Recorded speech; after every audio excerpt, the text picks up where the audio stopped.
जय श्री बालाजी।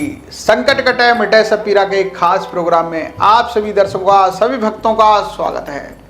मैं बजरंग बाबा आपके लिए लेकर आया हूं सितंबर 2024 तुला राशि वालों के लिए कैसा रहने वाला है। साथ ही बात करेंगे व्यक्ति के स्वभाव, कैरियर, स्वास्थ्य, शिक्षा व रिलेशनशिप के बारे में। तुला राशि के जन्मे जातकों के लिए यह महीना खर्चों से भरा रहने वाला है। हालांकि आपकी आमदनी भी ठीक ठाक रहेगी, लेकिन खर्चे जरूरत से ज्यादा होंगे, आपको चिंता दे सकते हैं। इसके अतिरिक्त आपको अपनी स्वास्थ्य समस्याओं को भी गंभीरता से लेना होगा। आपके लिए महीने की शुरुआत से लेकर द्वितीय सप्ताह तक थोड़ा तनाव रहेगा। उसके बाद स्थितियों में कुछ हद तक सुधार आने वाला है। विद्यार्थी वर्ग के लिए चुनौतियों का सामना करने के लिए तैयार रहें।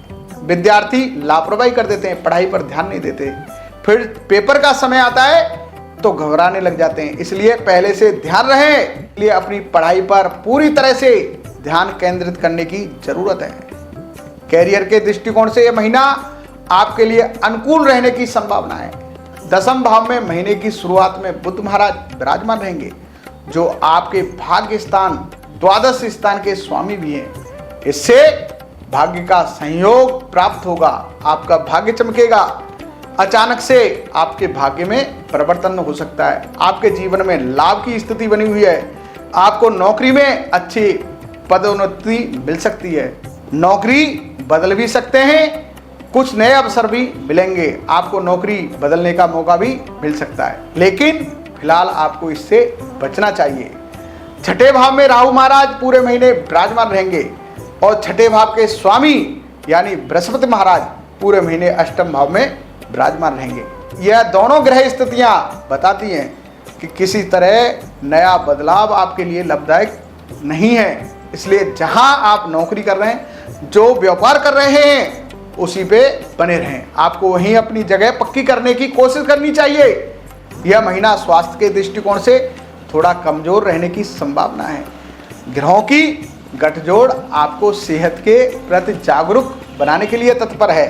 पंचम भाव में बकरी शनि, उन पर सूर्य की दृष्टि होना, द्वादश भाव में महीने की शुरुआत में शुक्र और केतु एक साथ स्थिति होना, छठे भाव के स्वामी बृहस्पति महाराज का अष्टम भाव में पूरे महीने विराजमान होना, यह सभी स्थितियां स्वास्थ्य को लेकर आपको यह संकेत दे रही हैं कि यदि आपने अपने बारे में नहीं सोचा और स्वास्थ्य को समय नहीं दिया तो किसी बड़ी बीमारी की चपेट में आ सकते हैं।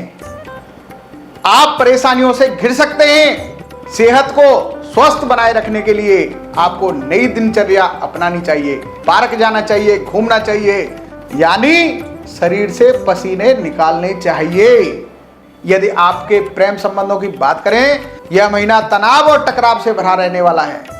सूर्य और शनि का आमने और सामने का पंचम भाव पर प्रभाव आपके रिश्ते में अहम का टकराव। कई बार आप भी ईगो में आ जाएंगे और आपका प्रेमी भी ईगो में आ जाएगा। जहां पर भी अहम की बात है मित्रों, तो वहां पर रिश्ते नहीं निभाए जाते। अहम तो भगवान ने रावण का भी नहीं छोड़ा। तो ये तो एक हम आम आदमी हैं, इसलिए हमें बहुत ही समझदारी से अपने रिश्तों को निभाने के लिए अहम से बचना चाहिए। पूरे महीने वक्री शनि की दृष्टि सप्तम भाव पर रहेगी, जो थोड़ा सा जीवन साथी के व्यवहार को चिड़चिड़ा बनाएगी।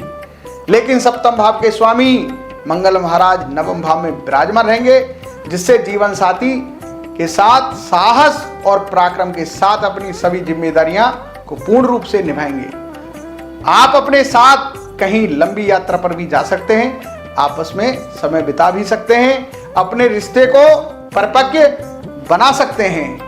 अब बात कर लेते हैं उन अचूक उपायों की जो आपके पूरे महीने को खुशहाल बनाएंगे।